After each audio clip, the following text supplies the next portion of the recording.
All right, good morning, good evening, good night. We are back with another edition of NFT Live on the Web3 Network.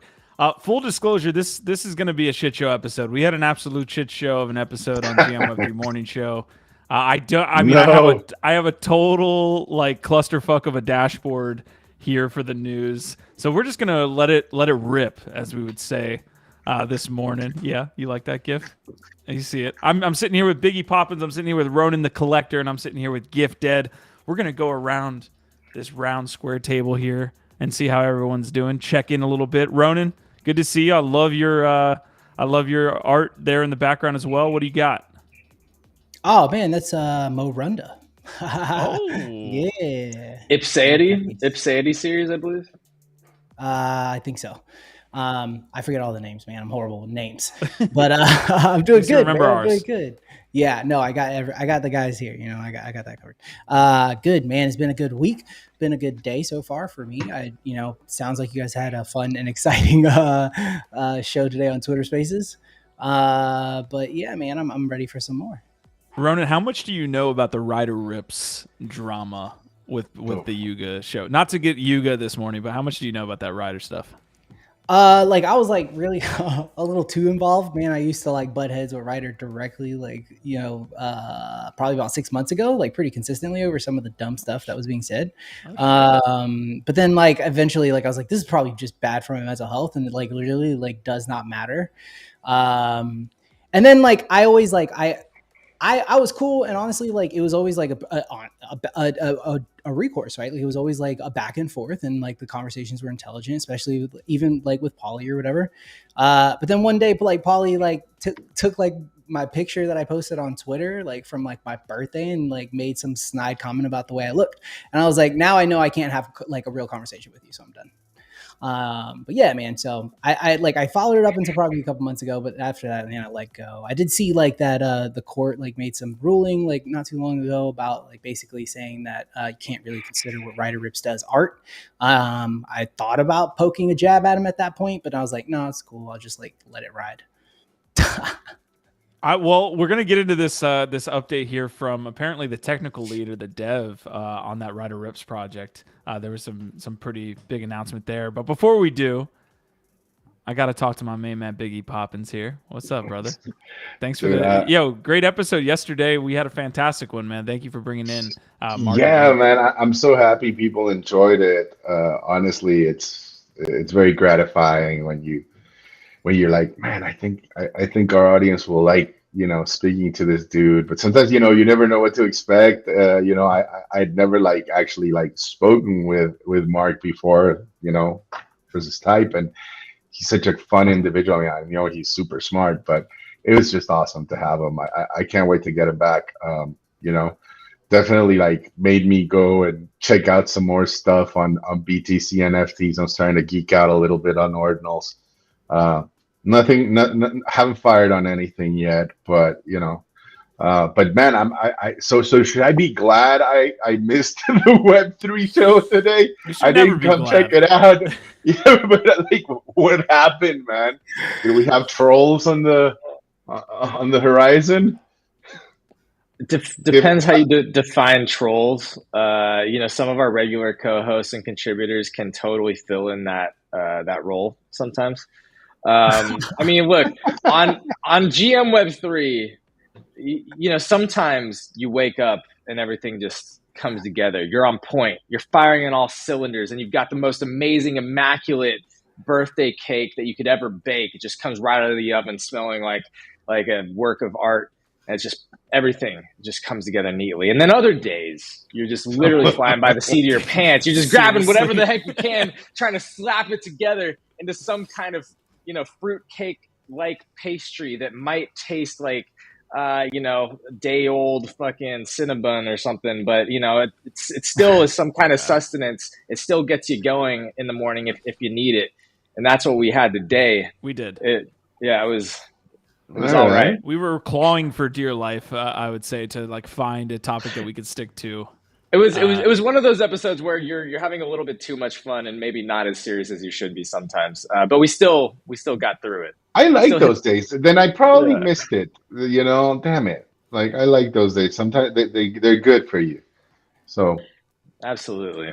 I'll right, have to folks. go back and check it out. We just started the NFT live episode. We just pressed live. Thank you guys for tuning in today. Smurfdap, Squashman, Nox Darkness, yeah. Chuckle Toots, and Mike Erlinson. And Mike, we waited till A Kid Called Beast got over 1 ETH before we could start talking about it. I know you've been asking us to cover A Kid Called Beast since they were 0.1, I'm assuming. Yeah. Look, shout out to that guy, because Yeah, I like just kept watching it like, damn, man, maybe I should have bought some.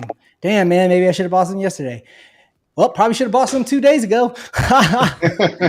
So literally, Mike, for your own gratification, you might enjoy going back and listening to GM Web3, which you can on both Twitter and audio platforms like Spotify and iTunes Music. Don't show your show on NFT but Live. no, like you might want to go back and listen to it, Mike, because we actually shouted you out, and I did my whole like sort of apology tour around like, there's so much going on in the space. You can't cover it all. And we slept on this one. Literally, though, the day it minted, I mentioned it. We had people coming up and asking about it. And I said, yeah, maybe we'll talk about it. Maybe we won't. Weeks ago, people were like, hey, what's up with A Kid Called Beast? 2 weeks ago, hey, when are you going to talk about A Kid Called Beast? Like a week ago, like 5 times, people were like, when are we going to talk about it? And we were like, we're going to talk about it. We're going to talk about it. And we just never did. We totally slept on this one. And you know what? Sometimes it's a dub, sometimes it's an L, and we should have been all over this. So here's Most of the time it's an L, if we're being completely fucking honest. It's catching the right W and going balls. That's all that matters, man. You just got to catch the right W. Yeah, so Give that brought up an interesting point on A Kid Called Beast, and that he now has 3D art bias, negative bias towards 3D art projects. That's because so many fucked them up. Part of it. Yeah, part of why I didn't overinvest my time and like get really into it is because there's been so many bad experiences with 3D projects that I personally have a bias when I see a 3D project drop. And we can get into that if you want, but I literally, like, it hit me, and I acknowledged that I think literally that's part of why I just kind of like, it's not for me. I don't want to fuck with it, and didn't give it as much attention as I probably should have. Do you guys have 3D art project biases? I don't judge them based on whether they're 3D art or not. I was very cognizant of Kid Called Beast, and like you said, yeah, props for the W there, Mike. I just recall when it minted, they had some issues, right? They had to pause the mint, and then they restarted it, and like that to me is just always. It's not like that. It's always a bad sign. It's that it's the majority of time when stuff start happening like that. It's not good, especially for the lag time that they had, right? Like their pre-mint was last year. Everybody's been waiting on it for a very long time, and then it came out and it sputtered a little bit. And man, props, because they've recovered it, and they're doing well. And I have checked out a little bit of like what they're doing, and it to me it seems something like a bit of a, what do you call it, like it reminds me a little bit of like Valhalla and like Azuki, like very cultured focused brands, and they seem to be doing some stuff well. So I am tracking it. I am not buying here now though. You're muted. Yeah, tough to buy one. Yeah, I appreciate it. Thank you, guys. Thank you for tuning in here as we just started. We are going to get into the quick news. We're going to get into some bag checks. Big topic for the day, although I think the Rider Rip stuff is interesting. Maybe it becomes a bigger topic for us. But we're going to hit maybe not based on Big E's reaction. Dude, so, I mean, look, I'm not too familiar with it. All I know is this guy accused Yuga of like using fucking like Tiki Torch like paraphernalia or whatever in their designs, or that fucking shirt and this and that. And man, it's ridiculous to me, honestly. Like that's just the thing. Like when I recall seeing it, I was like, this is fucking ridiculous. Like because they fucking choose to wear like a shirt, and now it's like they're neo-Nazis and all that. It's like, I need a little more substance than that. Like, show me a picture of like the fucking founders doing like a fucking Heil Hitler or something, then I'll believe. But like, if your whole thing is just like, the fucking fur looks like this, and it's like, fuck off. Like I don't like, the space moves too fast. There's too much information I'm trying to take in, and this is just fucking nonsense. Like, build a goddamn solid thesis before you come with those fucking things. Yeah. You know, and The so Magnum, If you want the to, Magnum PI, real quick, the Magnum PI shirt, I think, is like the thing that really made me be like, all right, y'all are fucking capping. Y'all are bullshit. Cool. You know What's who up, I bro? felt there's a bad lot for, of those, though? but like, if you want OX Bailey, I don't know if you guys follow her, or I assume it's her. I don't know. That probably shouldn't. If you follow them on Twitter, they're like one of those people who like really likes to like every time there's a thread by one of those guys, like they follow up with like reason, right? Like going through all the points, and like they're like, you're basically using this to try to frame this in this light, and like they break it down as like a rebuttal, and like unfortunately I don't feel like they don't really get any attention. But I did, before we moved on to like a topic that we really dove into, Smurf Dabs in chat did ask a question. I want to get better about like making sure we cover like questions from chat. Asking about the space and stuff, and he asked, what do you guys think about Veve or DCHRO? Or basically DC Hero, I think is the way you're supposed to say it. Have you guys checked any of those out? Is there going to be a Veve meta? Do I need to know this before we hop into this? No, I'm curious if you guys like. Now. I've checked both of them out, so I have like just a thought on them, but I didn't know if any of you had been an opportunity to check it out. No, I haven't. Yeah, so for me, I highly recommend checking both of them out. I think that like when you look at how we onboard like more people to the space, they're doing it the right way, right? Like it's an application, you go into the app store, you download it, you get in, you don't know that you're dealing with the blockchain. Granted, Veve still kind of like one of those iffy ones where it's like, is it really on the blockchain? Although somebody, I think I read recently, maybe they upgraded to an actual blockchain. But if you look at like the way they frame their like digital collectibles, like we've talked a lot about like, doing the PFP thing, right? Like doing the Porsche, right, approach isn't the way that like a lot of brands need to approach the space. When you look at something like Veve or Veve, however people say it, I've heard it both ways, or DC Hero, you see that like they're taking the IP and they're doing like the thing that makes sense with it, which is like making a digital version, a digital collectible, and releasing them in that way. And they're doing it in kind of like these really cool environments. And I think that what's cool is that they incentivize more interaction between community and like, actually completing sets and things like that. They'll drop like a Spider-Man set and they'll have like, multiple Spider-Man editions that drop and you try to jump in, whatever, right? But I think that like, we talked about this in the past. It's like, how can we get more people in? How can we make this like, what is the next stage? And I think that like, we still have an issue with like the user experience in Web3. Like there's not enough thought about the user experience. There's not enough thought about like, what does it feel like to take part? There's not enough thought of like, how do we get people to take part in our project? And then like, want to take part in it more every single day, right? Like a lot of these are like, there's a moment like the drop or like the airdrop or whatever. And then there's like nothing in between. And these are like platforms that are building around the concept of like, get people in, have them spend 20, 50, $100 in a clip, but have them in our ecosystem every single day because they're doing drops on a daily basis and they're accessible for like the most like people, right? So yeah, that's kind of what I think about both of them. I think they're really like good platforms. I think like, unfortunately, they're like that wave one. They're probably not going to get as much attention as they should. But we'll see. So they're both comic book kind of focused. I know.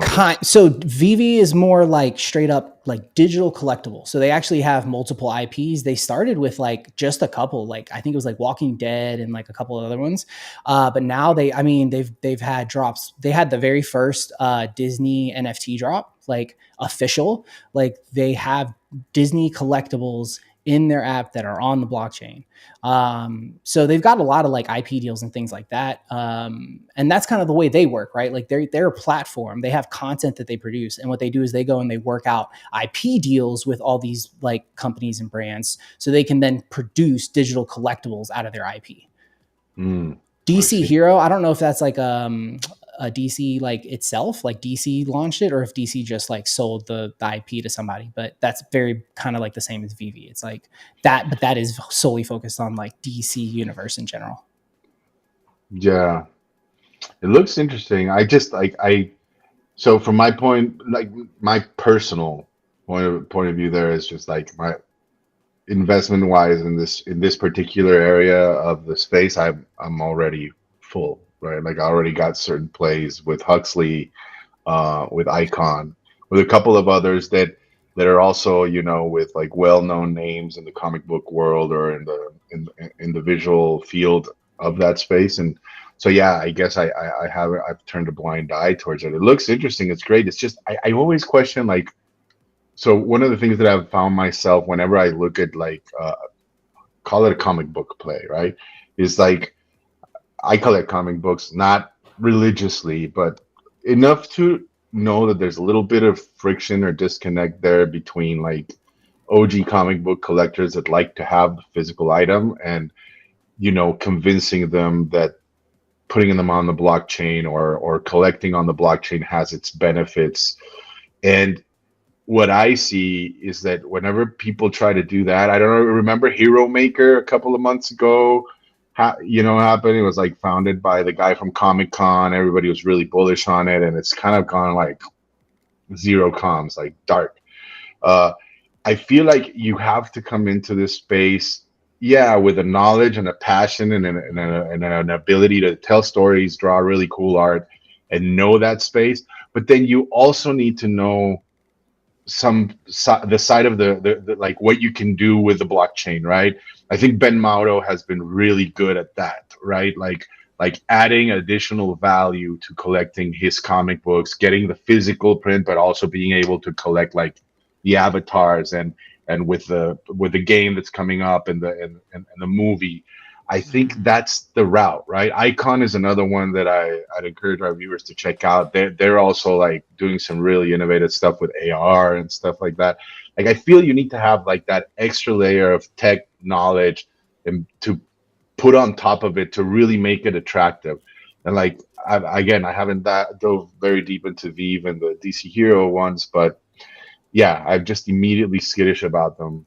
You know, it's like, okay, art's good, comics are good, but is there anything else? You know, that's my view. I want to piggyback on Biggie's thought because that kind of triggered for me a thought process and why maybe I haven't gotten into Vivi's, because it has that same kind of wax feel where they were trying to bring in other brands from the outside instead of having organic communities grow from within. And those often didn't do. I mean, some of those did well. I mean, you remember, Ronan, some of them did well, but increasingly over time, they weren't doing as well, you know, and it became this thing where it's like it's tough to continue to kind of, unless you really love that brand, it's tough to continue to kind of shell out the money there when the drops don't do as well. So this to me is similar-ish to the bias I have against 3D art. Is I also am now forming a bias against these licensed drops from like big famous Web 2 companies because they haven't been done well for the most part. And I'm sure you can find an example here and there, the exception to the rule. But to me, most of these licensed properties that they come in and just try and, you know, capitalize on a name brand and then launch something, they haven't been supported well. I don't feel like a lot of them have taken their time to really develop a really valuable, meaningful Web3 experience that they're invested in long term. Again, I'm starting to develop these biases against certain types of projects, and I'm finding that more and more. And you want to be careful. So I'm glad that our audience, you know, like does make us aware of these things that sometimes skip our mind because sometimes they are worth a revisit and to take a look because sometimes that's how you miss things, right? So you got to be careful with those biases, Giff. I get you. But I've also been like, I mean, you're absolutely right. I've also missed some shit for those very reasons. So A Kid Called Beast is a perfect example. That's why this conversation got started, because my own bias might have stopped me from getting into a project that I knew about or very early on. You know, so yeah, no, you're not going to be right 100% of the time with any sort of rule of thumb. I'm just acknowledging the fact that like these internal biases are starting to form around certain types of approaches to the space, and whether they're justified or not, they exist. But that does, again, to me, this creates opportunity for people to come in and do it well, right? So, you know, I look forward to the Web 2 brands and the agencies that license Web 2 IP that actually can figure out how to do it well, because somebody's going to figure it out. Maybe this is an example of that. Are you going to spend more time in Veve? And I'm kind of asking a double question here, Ronan, but I know like one of the other things that's been thrown against Veve is like the decentralization piece, right? Like what does that blockchain even look like from a Web3 or just blockchain perspective? Is it more centralized than others and all those? And that can be a rabbit hole discussion. So can I add into this? Can I add into this for Ronan specifically, since we have him here, and it's a rare special occasion when Ronan graces our humble stage here, our humble square table. It's just a Wednesday. And you're here, Ronan. It's a big day, Ronan Wednesday.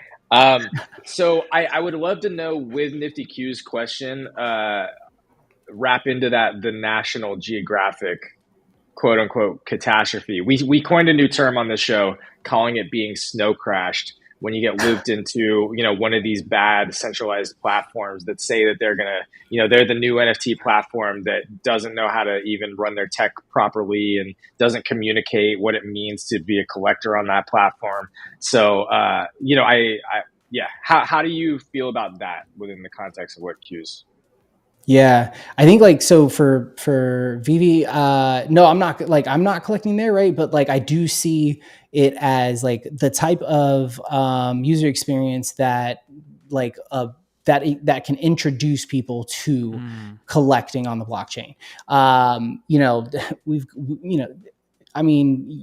The stuff that we play with every day is just a different level, different place, right? Like you can't go to Veve and I don't know, for me, it's like, it wouldn't be the same.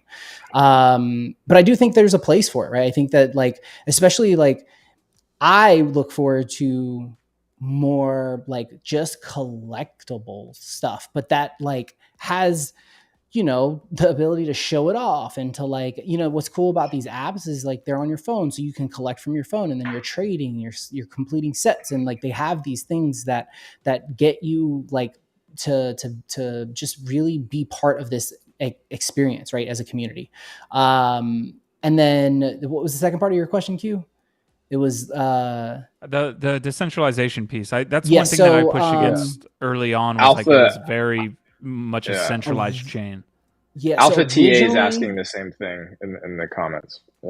Yeah, I think like originally the platform was like some type of closed like blockchain, but I feel like I read something recently where Veve has opened it up to like an actual like blockchain that you can offboard onto. Do I have a problem with centralized platforms? Absolutely not. I think they're going to be necessary. I think that you need like the ability to onboard, to Mike's point, to onboard using straight up fiat. Credit, Google Pay, Apple Pay, and like you run into a huge issue with payment processors right now, doing that direct, right? Like being able to go, like you have to go, there's like 2 or 3 of them, and they're very strict in like how you work with them, and they're not exactly like the best experiences for like devs.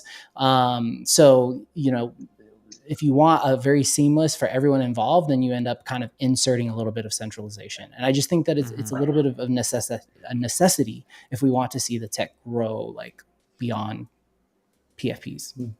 Love it. It's a sliding scale though, right? Because like how decentralized or centralized you are, you could go like anywhere on a spectrum of that. And to me, like the important part is having the interoperability there that you can, poured out to the larger ecosystem or marketplace. If you don't have that and it's basically very difficult, or you're completely stuck within a closed loop, to me, that's a problem. But like, no, you want like a Nifty gateway, right? Like where you can go, you can collect on Nifty, or Reddit avatars. Is another example. Exactly. If I want to send you like an NFT, I can send it. There's no gas involved. Like, it's just like super easy to keep up with. But then if you got which is still a pain in the ass, like if you have to pull it out so that you can go claim an airdrop or whatever, you can, right? Like you can export. And I 100% agree. I think that you just have to have that piece, right? Like Nifty Gateway did as well as it did early on. NBA Top Shot did as well as it did early on, which is an IP project, by the way, right?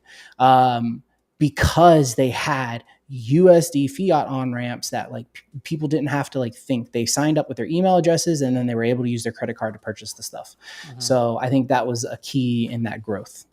Squashman's making a cool point. I want to move on Yeah. into bag check and into the episode, but he's saying, I think that digital collectibles is still too nascent in the public understanding, and these centralized platforms charge too much for what they're selling, which I think is also damaging long term. That kind of reminds me of like these Agreed. Game of Thrones drops. These larger brands are coming into Web3 saying, look at all these large sales, you know, but also not offering the value for a lot of what those large sales go for and the reason why they go for it in primarily Ethereum, but also other chains, right? We see large Tezos sales, large Solana sales, Polygon sales.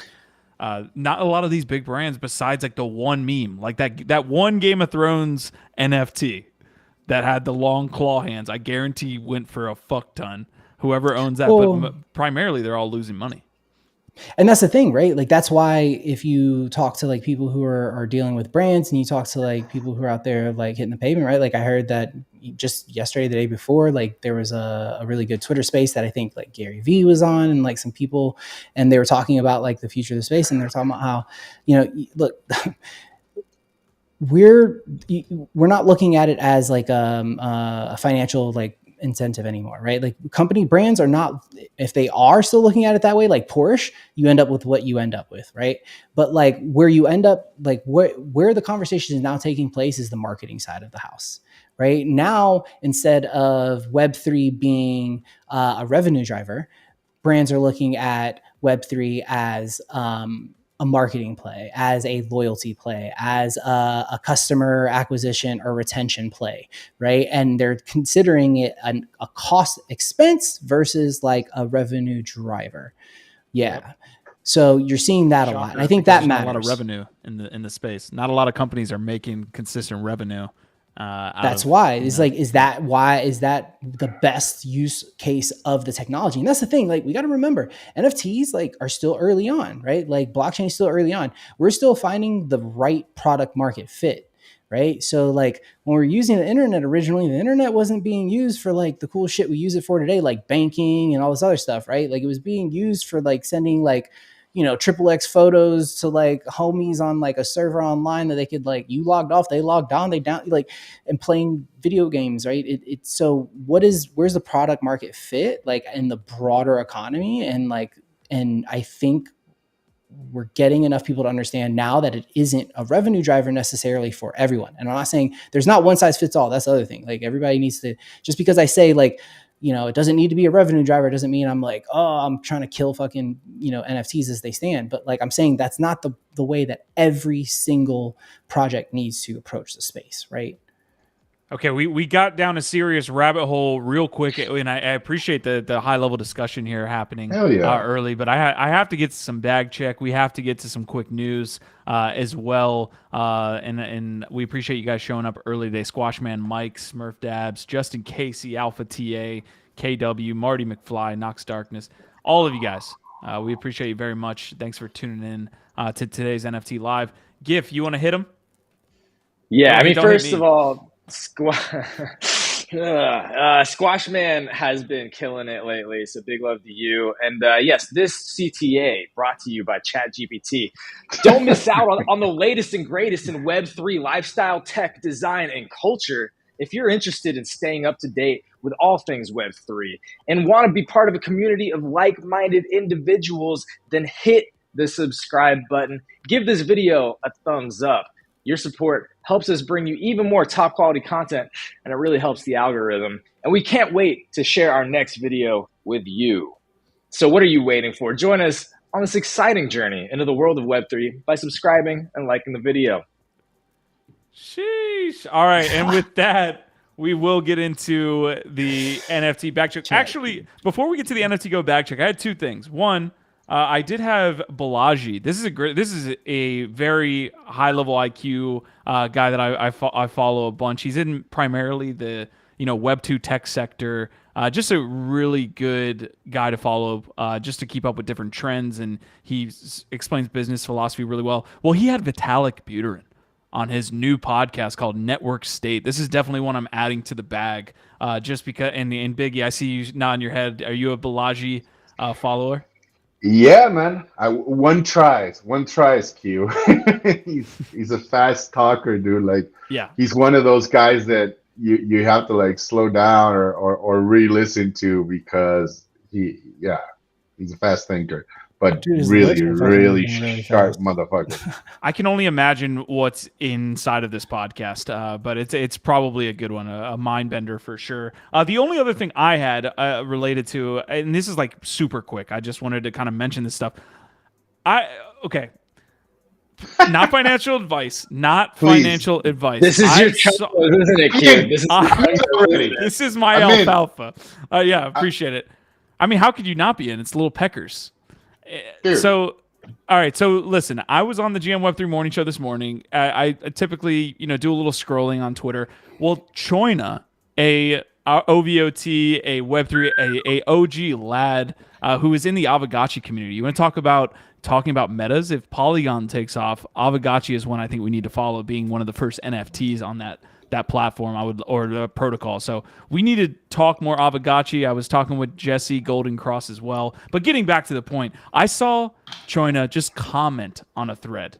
Just comment on this thread. And I was like, what the heck's Little Peckers? And the art looks great.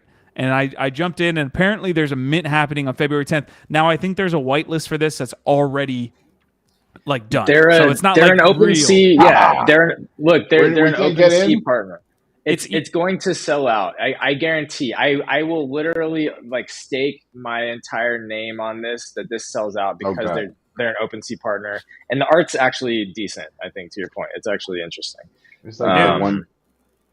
I would not bring this up, and I said this on the GM Web3 morning show as well. Like, this is a random, like, I saw Choina's comments scrolling, and I saw Lil Pecker. So don't think like I did my DD on this, but this is the NFT space. Random shit pops off. They look dope. I think we'll be talking about them in the next 7 days. I agree, but because they're about to mint out on OpenSea. So if you just go to the top of their Twitter right there, it says OpenSea Launch Partner, which means that they're going to be on the OpenSea Launchpad, which is why I'm saying I think that it's see, here you go. This is the Launchpad on OpenSea. This is why I'm like, it's for sure going to mint out.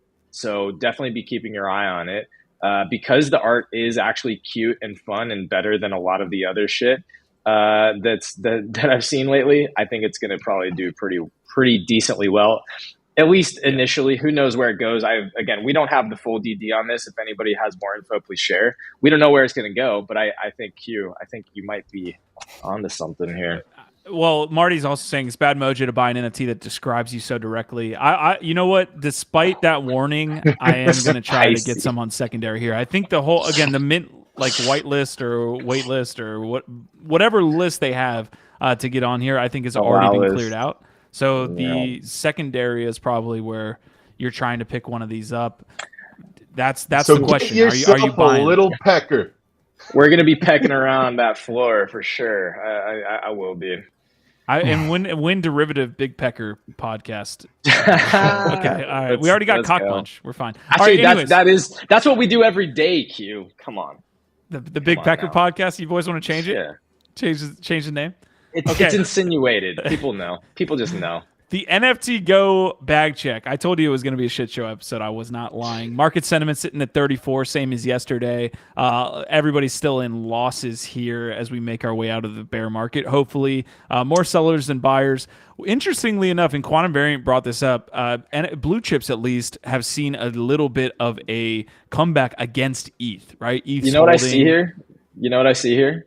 I see that one big. Wait, go back. So that one jump is the ape and the punk, and then this new jump is the squiggles and crow. That's what I see. Okay, is it February 8th?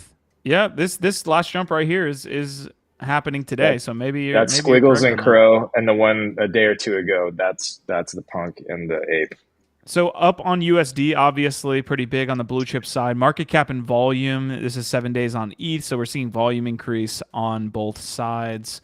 It looks like based on these metrics, holders are staying flat and traders have gone down over the last 7 days. And then volume finally. So 7 days, we got Pudgy Penguins making the 7 days. Is Pudgy Penguins a blue chip?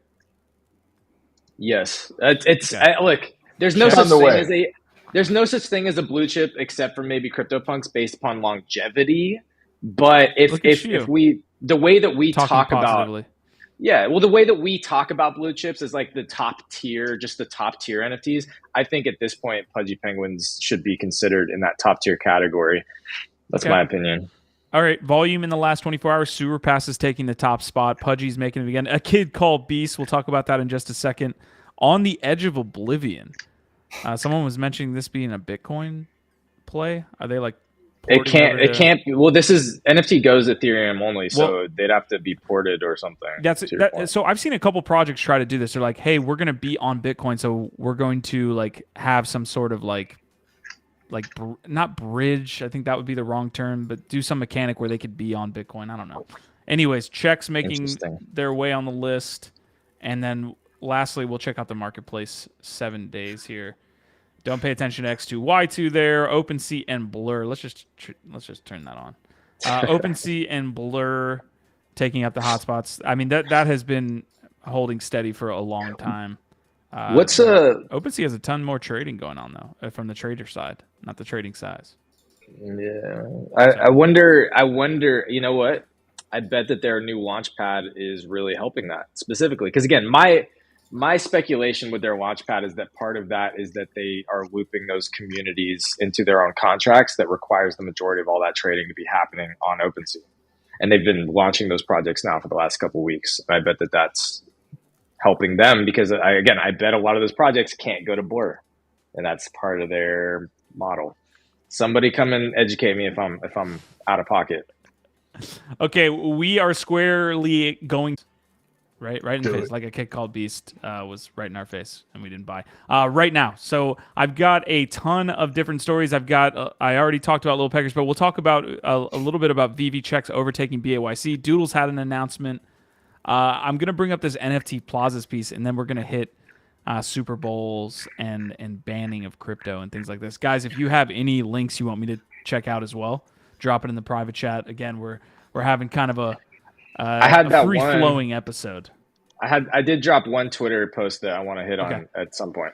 All right, I like top 10s. I'm just a sucker for top 10s. NFT Plaza's dropped this 10 blue chip NFT projects. I want to see what you guys think about top 10 blue chip projects to hold. See what they got in 2023, and I want to see what you think. First, coming in first, CryptoPunks, Bored Ape Yacht Club, easy peasy, Azuki in top 10.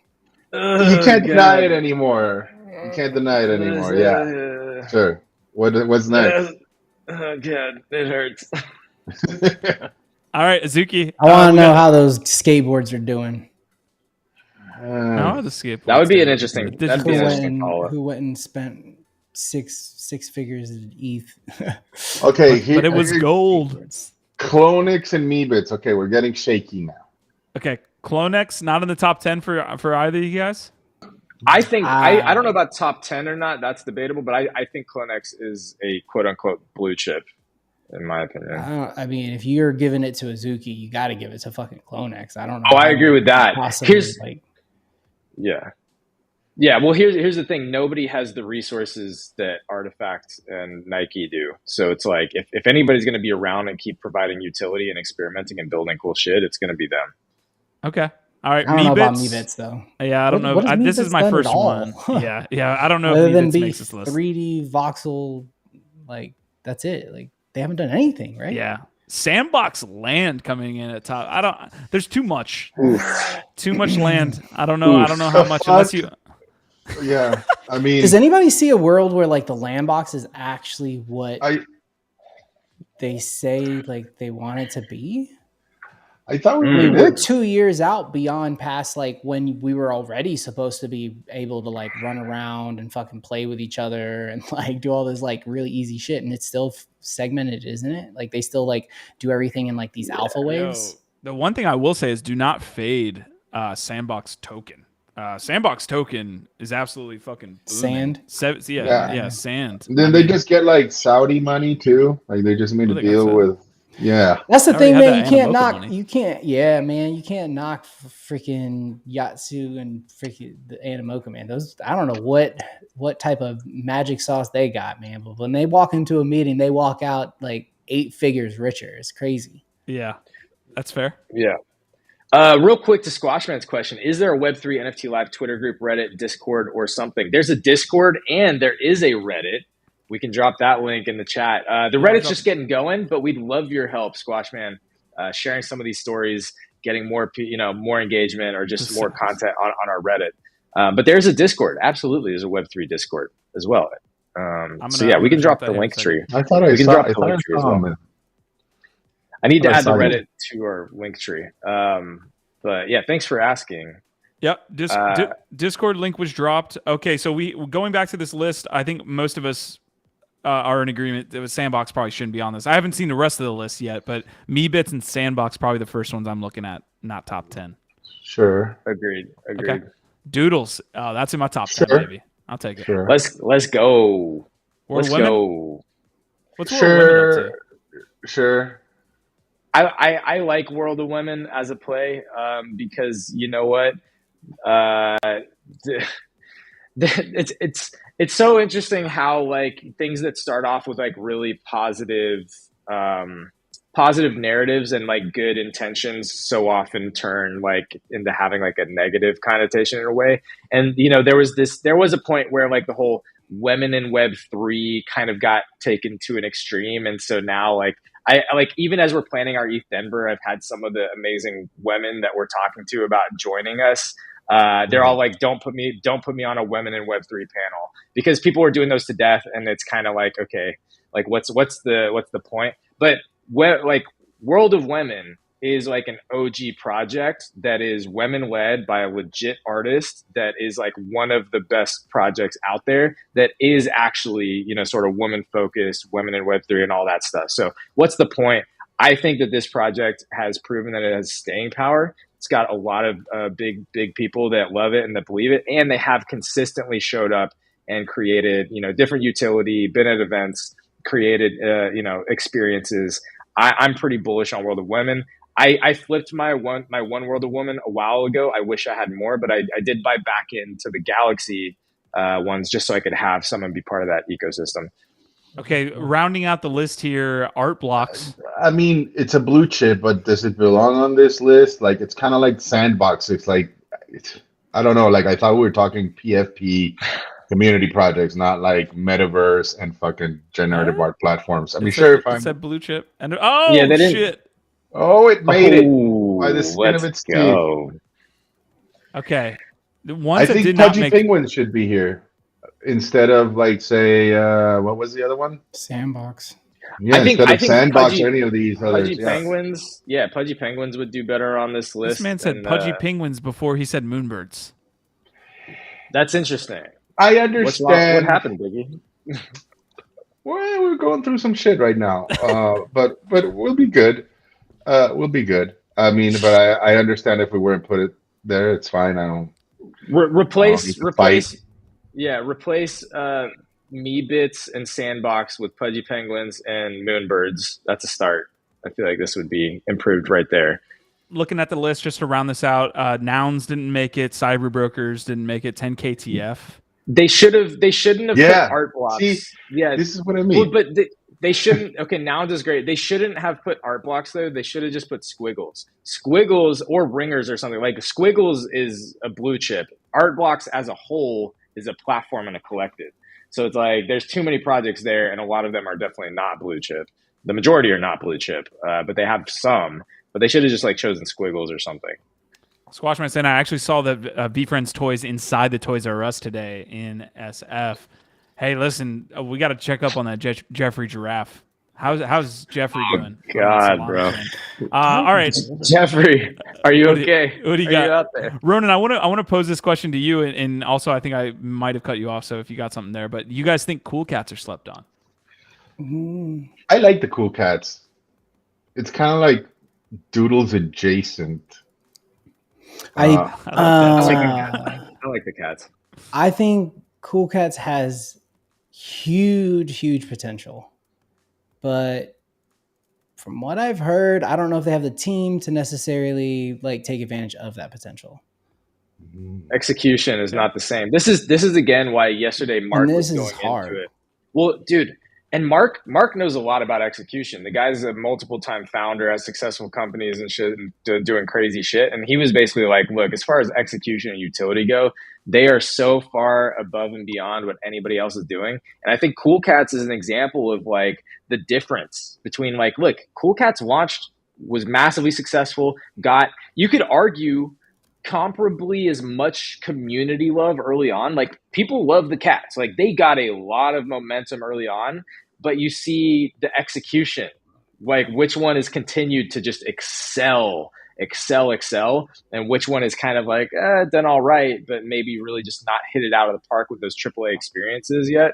I'm still bullish and I like the cats, but yeah, I think that to Ronan's point, they don't have the execution of a Yuga Labs yet. They don't have that. I did hear they had like a really cool like text game though. Like I don't like, and that's the other thing too, right? Like, and everything like we say is like with our own like knowledge base, right? Like, and I admittedly like I don't keep up with Cool Cats a lot, but I've had some conversations about the project when I thought about buying in, and the things I heard were essentially like don't know if like it's actually got the team to be able to take advantage of what's there. Okay, we are. Thank you guys for giving me your pseudo top 10. I think we were kind of in agreement on a lot of that. Okay, we are going to get to a big topic. I told you it was going to be all over the place today, but I want to make sure we get to this big topic before potentially Ronan has to drop out. Crypto commercials banned from Super Bowl ads following the FTX collapse. We hit on a little bit of this yesterday, but I definitely wanted to follow up. I think it is got some other conversation pieces we can touch on. The other conversation piece I would love to touch on is Reddit adding 4 million newly minted Polygon-based NFTs in 2 months, and that they partnered with the Super Bowl. Two more? Yeah, what are they at now? Because like, holy shit, 6.3 million. They're diluting supply. What the hell? Yeah, but this is a different play. This is not. Yeah, it's like, not. This is one of those things where you're going to look for the alpha in the provenance of like the OG artists and shit and find like what are the golden ones, and there'll be value there. The majority of this will be long tail and not crazy valuable, but people will still speculate and trade around certain assets. But this is like knowing what are the original OG, the crypto punk. They're creating their own economy and their own system here, which is what's so fascinating, and onboarding a bunch of new people.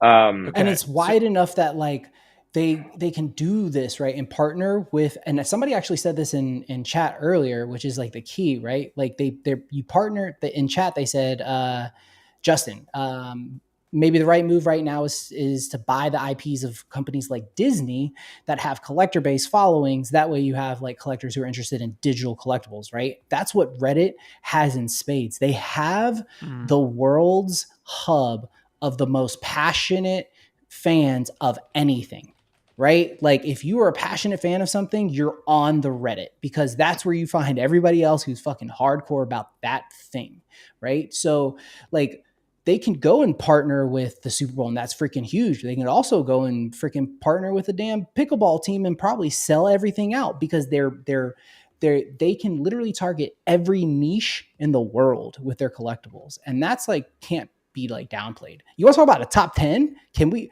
consider Reddit as like a top 10? I mean, like what they've done, 9 million, like, or 6.3, whatever 6. It was. They had a bunch of numbers in there. Total. Still, yeah. I'm trying to find Brady dirty, man. So Mike's saying I want to know what this means for Digi. So Digi.gaku like made news because they said they were going to have a Super Bowl ad. Again, this story is they're going to ban crypto commercials from the ad. That's part of the conversation I want to get into. But go ahead before we jump in there, because we do have a follow for that Digi question. But go ahead, Gif. So if anybody can help me find the latest like 2023 stat on how many wallets are on OpenSea, I'd love to see that because if I recall, it was around 2 million wallets, something around there. So like if you understand what Reddit has done in literally just like 6 to 7 months of onboarding 6.3 new wallets onto their platform, that's like maybe 3x the total number of wallets that are on OpenSea right now. So like whether or not this is doing, it's part of its power is that it's found a new model that is different from OpenSea. Part of what Coinbase fucked up is that they tried to be OpenSea instead of creating something new and hitting a new target audience with a product that was also interesting and valuable. Reddit is doing that. They're creating something different, their own whole marketplace and ecosystem that suits a certain purpose that is not what OpenSea is, and yet is still able to capitalize on what OpenSea does well and provide traders a way to go, sell and buy and collect on the open market. So we were talking about this since it launched, since the first stats come out, as like one of the biggest fucking W's in the space. And I think that one of the headlines that I just saw today is that Polygon has been like surpassing, I think, Ethereum, or like Polygon is surpassing some other chains in total volume or something now. I got to find that. But just know that the success that we're seeing of all these wallets coming online, what that actually becomes in terms of like adoption and transaction and volume, that will play out over the coming years. This is a big deal. It's a huge deal. It's a deal. good example of like, this is how in my opinion, like we need to be looking at the space. We need to allow Web3 to enhance the experience of your current like market, right? Like whatever that is, enhance the experience of the product that you already have. Don't go create a new product in Web3, right? Like that's the difference between how Reddit approached it and how most brands have approached it to this point, right? And that comes from, not really understanding that like, or not having the willingness to like go and try something different. This Polygon piece reminds me a little bit of the Ethereum. I got your piece. It reminds me a little bit of the Ethereum deflationary narrative. Like not many people talk about it, but that's a huge piece into why Ethereum is going to be potentially, a lot more value down the road. It's like Ethereum's deflationary in times of high usage. I don't know what that looks like on a daily basis. I don't know what that looks like when it's not being used. I know it has a lot to do with that usage piece, but the ability to be deflationary is a huge financial mechanic that can lead to it being more valuable down the road. Polygon's doing the same thing on the business development side. Maybe it's not being talked about as much now by the Ethereum community specifically, but damn, in 2 to 5 years, holy shit. This is going to be one where we look back and we're like, oh yeah, Polygon's at $10. It's like, not financial advice. I should have said that prior, but Gif hit that over. What's up, Gif? What do you got? What I have is that this is not financial advice, and information was found publicly on the internet. Opinions shared on this episode are solely of the Web3 team, and all information is public domain. Please, DYOR, or do your own research in case we don't say that enough. But here's the article. I'm going to go ahead and scroll down this real quick. Polygon NFTs on OpenSea outshine Ethereum once again. According to data from Dune, a number of unique Polygon NFTs sold on OpenSea has overtaken the number of ETH-based collectibles for the past 2 months in a row. So we don't have to spend a lot of time on this. I just think that like a lot of people have been, saying like, oh, look at the stats. They're not that impressive. Like Polygon's not doing that well. Y'all just like are so impatient sometimes, man. Like this is happening now. You're starting to see it come online. We've been talking about it for months. One of my big predictions of 2023 is that this would be the year of Polygon, that we see a lot of the network effect of all these big developments, all the things that have been in development starting to come online. And there you go. Last 2 months, you're already starting to see that volume. Ronan, any hot takes on the Super Bowl banning crypto ads? I mean, I'm not surprised. I think that with how prevalent like the conversation is around, like we said, like around Brady, it's just like, and obviously like there being so many last year that people like basically made it a meme afterwards. Like they didn't want to have to deal with that plus the bad press and like negativity. So it makes a lot of sense. Now, I think like to Mike's question earlier, I don't think that's going to affect like a product. You know what I mean? Like Digi, like versus like, a crypto exchange. Like, and I'm sure like there's got to be details in the actual article that says something, whether it's like, there's zero representation in that category at all. But like crypto, like what is that? I don't know. What does that mean? It's fair. Like, does it include NFTs or not? Yeah, we're looking at. I had the Reddit piece pulled up. Like, this is what they're calling it: collectible avatars, right? And we've had this discussion Yeah. on the channel a bunch. It's like, what are NFT projects going to call themselves now? Reddit's kind of taking the. Collectible avatars. There you go. Makes so much sense, man. And like that way, like it's not crypto, right? They're just talking about collectible avatars. So yeah, it makes a lot of sense. I think like that's what you're gonna see a lot more moving forward. Biggie, I want to get your take. Rank the crypto ads from last year. There were 3.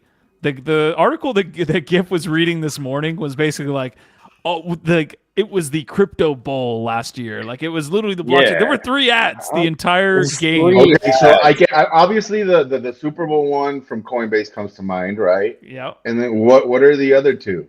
The other ones that I can remember are Crypto.com and Larry FTX. the Larry David FTX, where he's like, no, that's not for me. And then the Mark or Matt Damon Crypto.com. Matt Damon, like, Okay. the Victor ISIS spoils.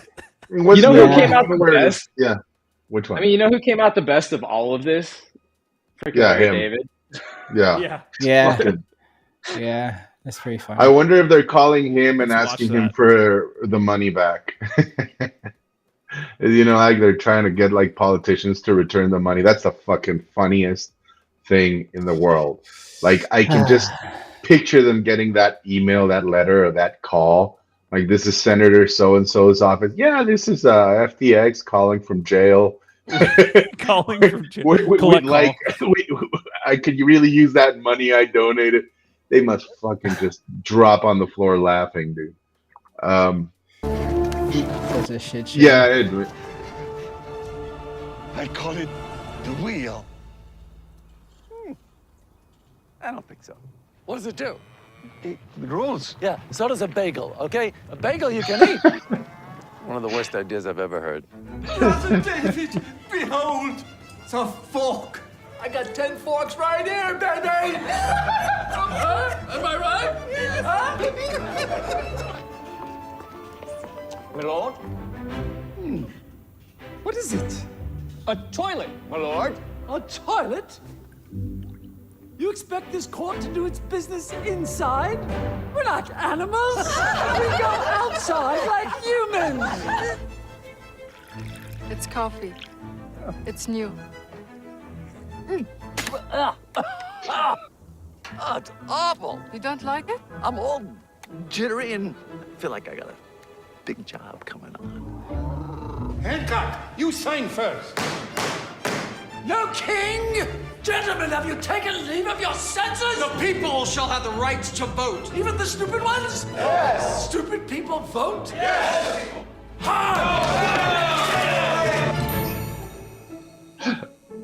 Edison, can I be honest with you? It stinks. Does your wife know what's going on here? She knows I go to work. You're wasting your time, and it's sad. You might as well put the dishes in the shower. Hey, Captain, what's cooking?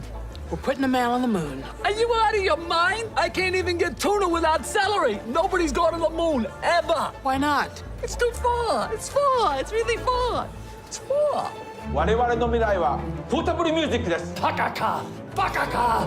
わかるだろう。わかるだろう。わかるだろう。出て行け。みんないるのか。怖いんだ。あ、バタリがいつもいるぞ。バタリどこ。バタリ。 Like I was saying, it's FTX.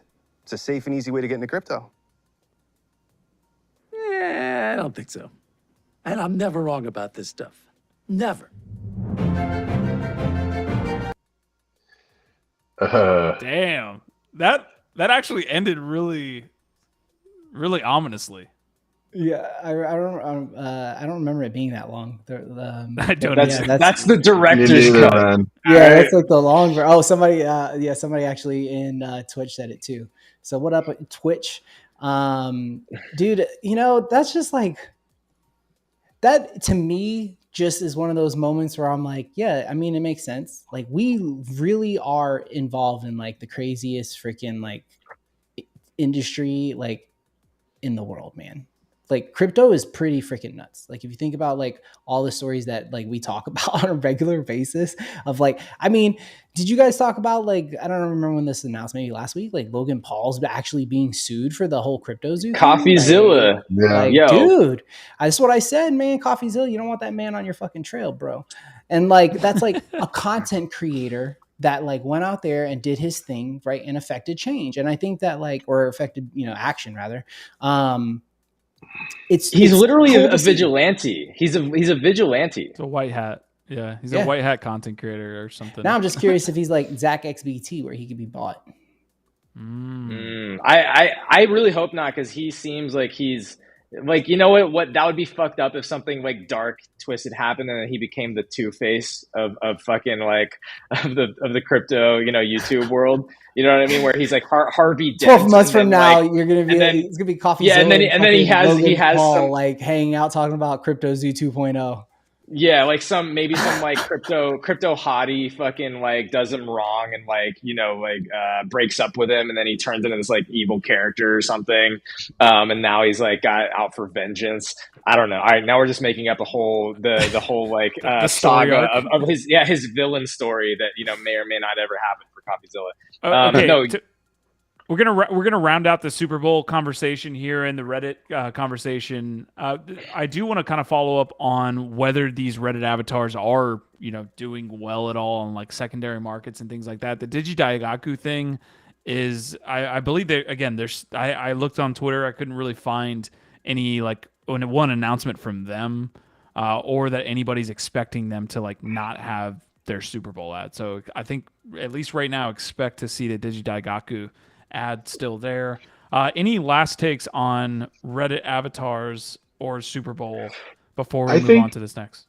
I just think, to Ronan's point, when it comes to Reddit avatars, is that they're doing it correctly in the sense that crypto as we know it right now we're playing in the back end. Like it really is the back end. It will eventually have to recede there, and the front end is what's really being developed right now, right? Like the UI, the user experience, like all of that stuff. And so I think Reddit is doing a great job of doing that, right? Like of abstracting that layer as much as possible, whether it's by the way they're labeling their digital collectibles to just helping people not think too much on the crypto and the wallet size. Of course, if you want to take them out, you still have to learn how to deal with MetaMask and other exchanges. But I think that's where we're headed. That's what we need to do in order to onboard the majority of these people. Most of these people will never care, and they'll never bother to go through the shit that we do on a daily basis to degen into all these different projects. It's just a fact. Yeah, NFTs are the MP3. Reddit is creating a Napster. We'll see. This is like, we'll see if they can survive and have the longevity part of it. They've already got a massive community. I just want to say, I think that this Super Bowl ban will turn around in the next year or two whenever the market changes and sentiment changes. I think it's a very negative whiplash reaction to what's been happening. And, especially with people like Tom Brady, highly public, their golden boy losing 650 mil or something like that, and probably a whole slew of their other, stakeholders in the NFT, not to mention their audience, getting taken for a ride through some of these, awful situations. It's just, I think Mo put it really well, that this is actually a surprisingly sort of classy move by them to like not be rubbing it in their faces, frankly. And yeah, it is what it is. I think they will be back for the crypto money. Whether or not it's called crypto, it won't be called crypto probably in the future. It will be called something else. It will be called super rare and digital collectibles, or something else. But they'll be back for that money in the future. All right, we're going to move on to the rest of the quick news here to round out the episode. Guys, if you have any other links you, again, want me to cover, drop them. Mo did drop a question in the GM Web3 Morning Show GIF. I don't know if you remembered about the 3/4 PFP. So if you do know what she asked, let me know. Otherwise, I have this post that I'll get to next. I think Bored Apes that was maybe one of the things that Bored Apes kind of started. Like CryptoPunks created what was the question? The 10K. She was asking like, what is the deal with like profile and 3/4 being like the super popular PFP, and there's not a lot of like head on. Oh, the there's off not a to lot the of other side things. shot. Yeah, and it's like they just seem to be more aesthetically pleasing. Like you get kind of a better sense. I don't know, but if anybody has any thoughts on that, I do think though Bored Apes, like CryptoPunks created the 10K model, showed that was successful, which Bored Apes took a lot of inspiration from what they did. But then I think Bored Apes was one of the first that really popularized the 3/4 turn. Yeah. I think that's to your point. I think it's a design like choice. I think like when you consider like the traits and stuff, like when you do the 3/4, we've got more landscape to play surface with. area, like the straight on. You know what I mean? Like it gives some 3D. You can't have necessarily, you know, like. So it makes it feel more 3D for a 2D image. If you're full profile or if you're straight on, you actually feel a little bit more 2-dimensional than when you're at. Got it. 3/4.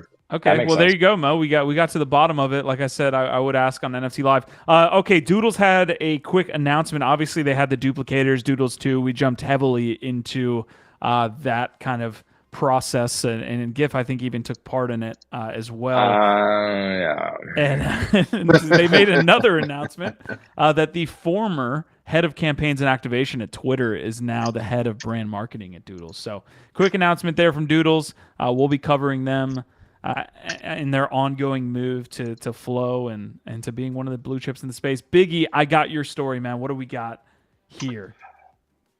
Yeah, I'd love to hear your take on it.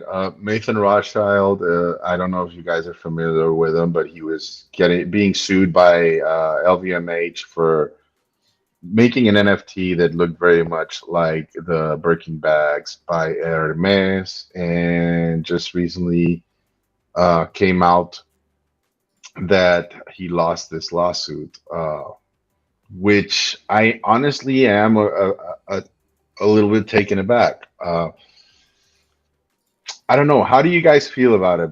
I mean, to me, they are art. I don't, you know, like they are not Birkin bags. They are NFTs that look like Birkin bags, but with a different take on them, right? And I don't know how I feel about this lawsuit succeeding. It kind of, I don't know. It's please, Ronan.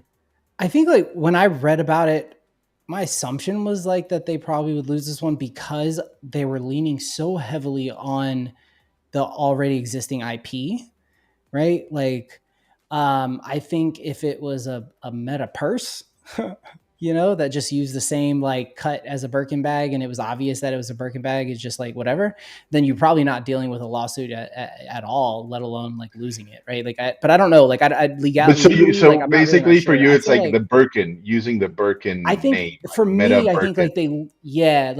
and again, I think it's because like what you're doing at that point is like you're making your sales based on like the other brand, like the existing brand, right? And I think that's where and again, I'm not like a lawyer, so this is just like how I'm viewing it is, you know, it feels like, okay, like you're leaning a little heavily into that, right? It's like me making like, you know, crypto Nikes and them being a furry Nike shoe and expecting that Nike's not going to fucking come knock my door down. Yeah. Right. Especially if I made as much money as he made. So, but if I make, you know, obviously before they did it, crypto kicks, right? Like that were my own design or whatever, then it's something different. It's like, I always liked it because he's a bit of a provocateur. And like, I do think he purposely was conscious of that. And he kind of like wanted to know where the lines are, right? Like where it's like CCO required and where it's you're fucking with people, right? Like I'm very curious, like if you would have been like, for example,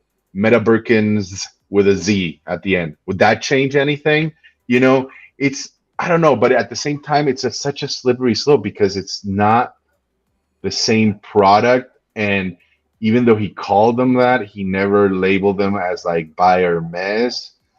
And so again, like I mean, yeah, he did make a substantial amount of money. I don't think anybody bought them thinking that they were buying an Hermes product, but it's just a little bit disconcerting to me that they won.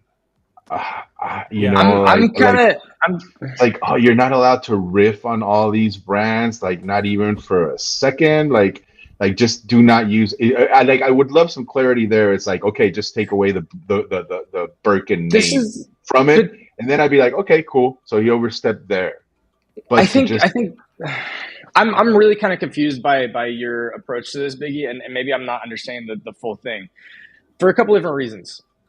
Like he's not just creating a painting. He's creating a product and like scaling a product. Like, so NFTs are art. I think they are art, but they are also other things as well as art. That's why they're interesting. They have art plus a bunch of other utilities, including the ability to scale a product. So not only is this, like, to me, art plus product that you're putting somebody else's name onto, like that to me is again, this is not, I think that tweet you pulled up, Q, is on point. This isn't freedom of speech. Like, this is infringement of somebody's trademark and copyright, like, clearly to me. And what the reason why I'm kind of confused a little bit is because we talk so much about the value of IP, and that NFTs, like, that's a lot of the value of NFTs, and why we're excited is this idea of new IP, distributed IP, owning some kind of IP. IP doesn't matter if there's no lines and no way to protect it. Like, literally, it's the whole idea of intellectual property doesn't exist if there's not a way to protect property. And so, like, there has to be lines. I think that this is really relevant to what's going on in the courts right now with Ryder Ripps and Bored Apes as well, where, like, to me, again, you can say, oh, Ryder Ripps is a freedom fighter and all this type of shit.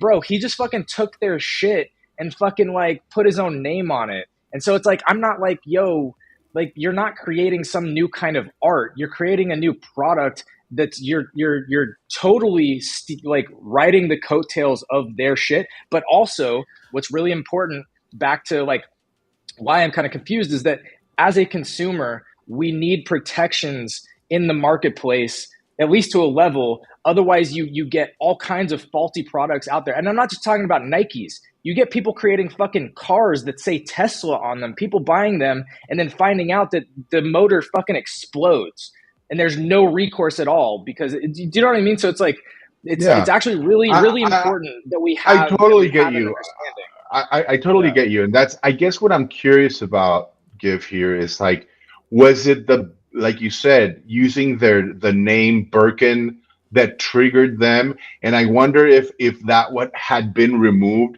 it would have still triggered them to go after him. Because I mean, the shape of the bag, the look of the bag, like, you don't need somebody to put the name Birkin to be like, oh, that looks like a Birkin bag. And I don't know how much you can create a legal protection around a shape of a bag, something so universal like a bag, you know. You can trademark like, designs. You can trademark designs. Yeah. Well, and then to what Gift just, or Q just pulled up, the reason for these sales was the Birkin name. And that's what I was about to say, is that, like, I think where, like, you see the line drawn here is that I think the defense was that he was trying to use freedom of speech. And here it's like, well, you don't have freedom to, like, label your item basically our name and then profit off of that.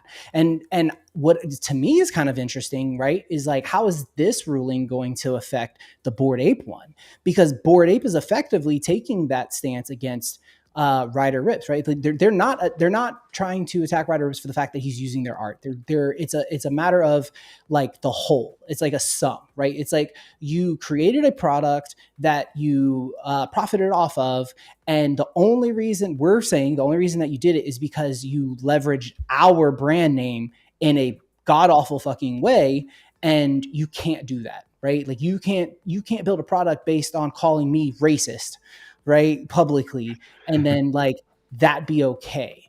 And I think that, like, and again, not legal advice. I don't know shit about, like, legal side, but I do try to, like, especially with the Yuga thing. I read the entire freaking original, like, summary or whatever, and then the court documents, and then the second ones that came out. And I do think, like, it's a lot of, like, nuance there, right? So to, our, like, what could it have been? We can pull up the court doc and we can see exactly what, like, the decision was, and they'll break it down for you, because that helps set that precedence, right? So they'll say the issue here is that you use the Birkin name and use the likeness, and combined you created a product that profited, and that's an issue, or because of the name, or because of like, so I'm sure the court documents break that out, and maybe for like next week or something we can like do a little more research. But right on. Quick question though, Ronan. Like, I was under the impression that Yuga already settled its whole thing with Ryder. It hasn't. I don't think so. Not yet. Last I saw was Okay. the court or the judge came back and denied Ryder Rip's like motion, Ryder and Paulie's motion to dismiss based on the fact that they were claiming it to be an expression of art.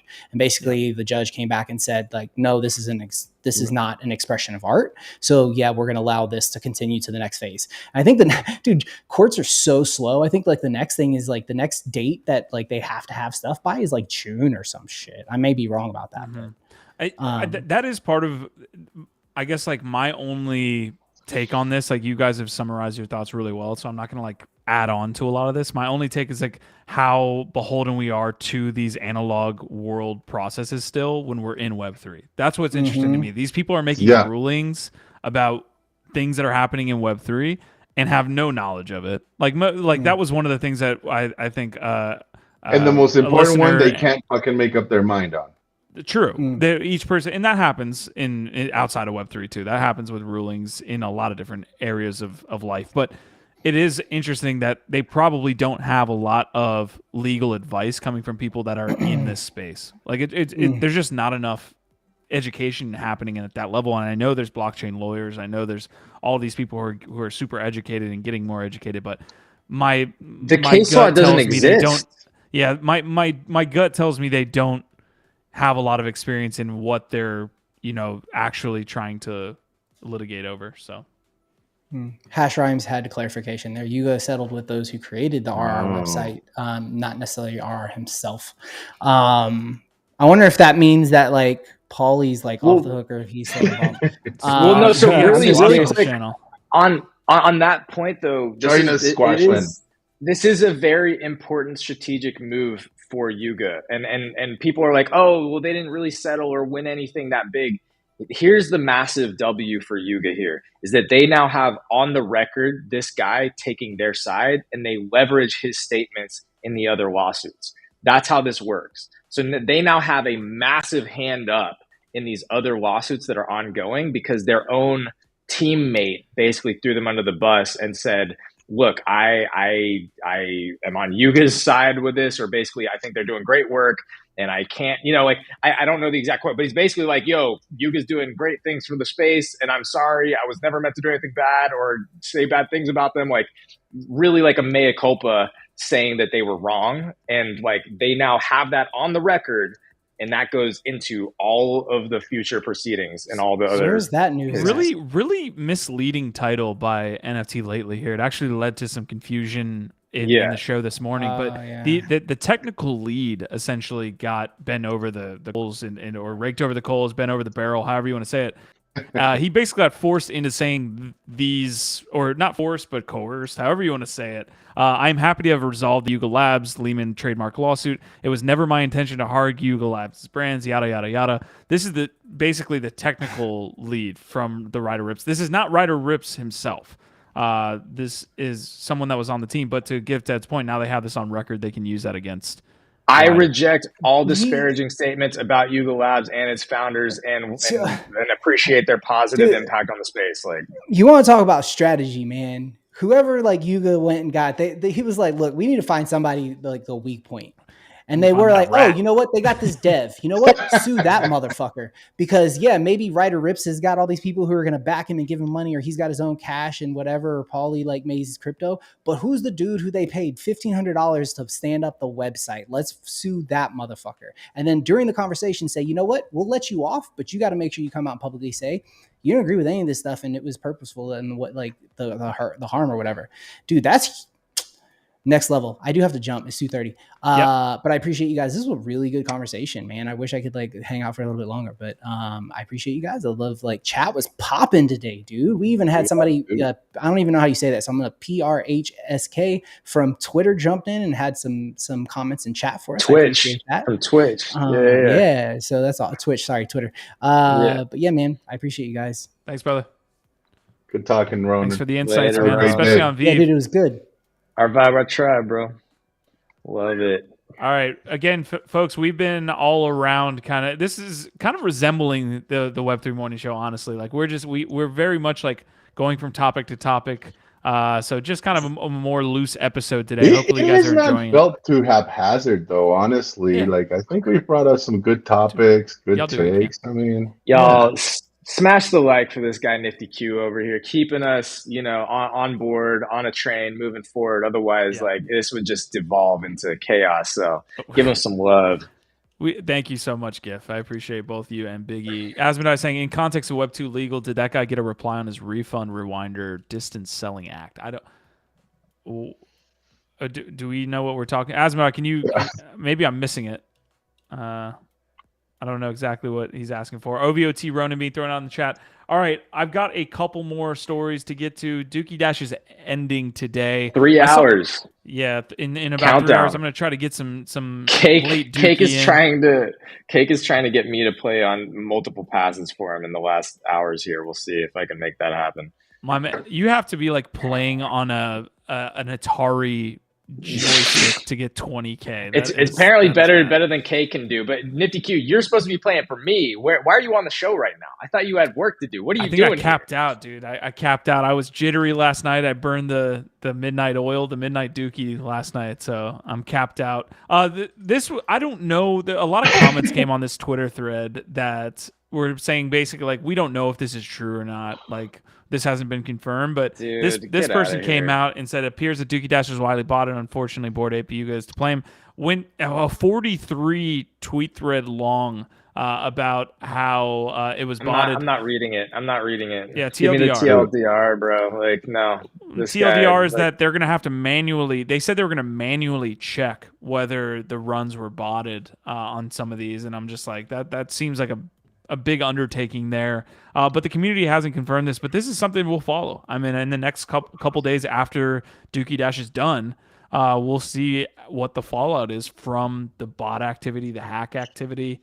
This is part of gaming, unfortunately, but I'm just interested to see the result, the post-mortem, if you will, on the bot and hacking activity.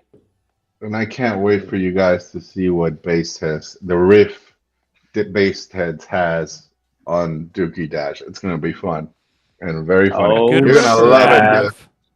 Oh, I love it. I love it. I proposed certain things, and I think they were taken to heart. They're going to do it. It's going to be fun. Okay. It's for good times. That's For shits and giggles. All right. I'm having some shits and giggles looking at this fucking list right here. Chungos. Yeah, I saw people like Chungos ripping, and there's like spaces on Chungos and shit. Please. Do tell GIF what the fuck are Chungos aside from ugly NFTs, which that's what you call them. This is where we're at. This is our space, and I love it. Every little Chungos whale. I can't. I don't want to be the fucking face of Chungos, bro. Like straight up. Like I'm not here to sell. I'm not here to promote Chungos. Like the thing is, we talked about it because I saw some interesting organic activity happening on Twitter and people saying like just acting like idiots and saying Chungo to each other. And I was like, okay, this is dumb. They're ugly. And people are acting like monkeys in a clubhouse room. That's a bullish indicator. No, exactly. Dude, it's literally that dumb. I said they're ugly enough to be a meme, and people are acting like idiots, just like when Bored Apes popped off and we're making monkey noises in a clubhouse room. I started buying them around 0.0. Well, I minted one, actually. So when they were minting, he was on the allow list, people. No. You are involved, GIF. I'm sorry. No. They were on OpenSea minting, and I was up like late at 1 a.m. degenning, and I just said, hey, there's an open mint for this dumb thing popping up, and I just minted one. I minted one, and I said, this is dumb. I'll just mint one, and it's the ugliest fucking thing you've ever seen. I minted one. And then it wasn't until days later, like maybe a week after mint or a couple days after mint, that I started to see this coalescence of some kind of organic community acting like idiots on Twitter. And I said, oh, Jesus Christ, here we go. I won. And then I was up late at 1 a.m. and I said, fucking How YOLO. many Chungos do you have, and how much did you buy them for? That's what we want to know here. 8 or you have 9. 9 Chungos? 8 or 9. Yeah, and I have one of the rarest ones. And I bought. Show me. I spent over half an ETH buying Chungos late at night, and I said, this is the stupidest thing I've ever done with my money, which is why I keep saying this is not financial advice. I'm not bullish on these long term. I'm curious, what is one of the rarest Chungos look like? You don't have to show us yours, but see, why am I don't want to be the Chungo guy. What do you mean? You have 8 of them. We need to know. Dude, we missed out on the Chungo choo-choo train. Now you need to show us what's up. They're fucking ugly. Choo-choo Chungos. Okay. Seriously. Okay, here you go. I'll show you, first of all, the one that I minted, and you can see how hideous this thing is and why I would never buy more. Here we go. I'm gonna share my screen. Look at this. This is so I don't want to be the fucking. All right, here you go. This is what I minted. Oh my god. Yeah, I minted this, and then you have an offer on that right now? 0.29? That's the price. I'm flipping this one. It's ugly. Are you kidding? Where's there your are red offers. one? There are offers. I'm pulling it up. There are Yes, offers dude. on these. This is the rarest one, number 133 that I have. That's the rarest one. But I got a couple that are like 681 and 555. I got several rare ones. This is the rarest one I have. Number rarity 133. There's offers There you go. for it right Wow. there. 0.25, man. Yeah. No, offers are coming in, bro. That's what I'm telling you. The offers are coming in. So Diamond Just in case handing it's- it, people, not for sale. Someone said their community is like a cult. That's crazy bullish. It's not a joke. If the No, community that's is like why a I cult, bought then more. you buy.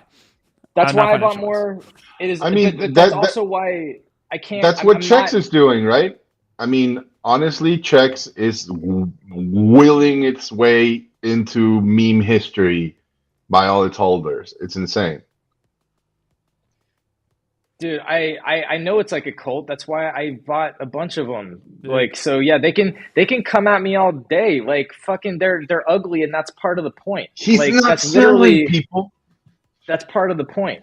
This has major Goblin Town vibes. Yeah, it's very Goblin Town, which I wasn't a fan of, but you know what? If you can make some money on it, whatever. But dude, it's not financial advice.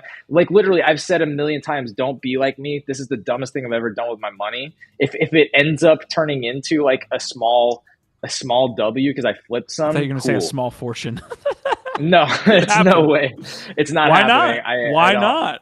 Why not? It could happen. Hold them bitches. 80, 88, 100? I will say this. What is again, this? Chungolution.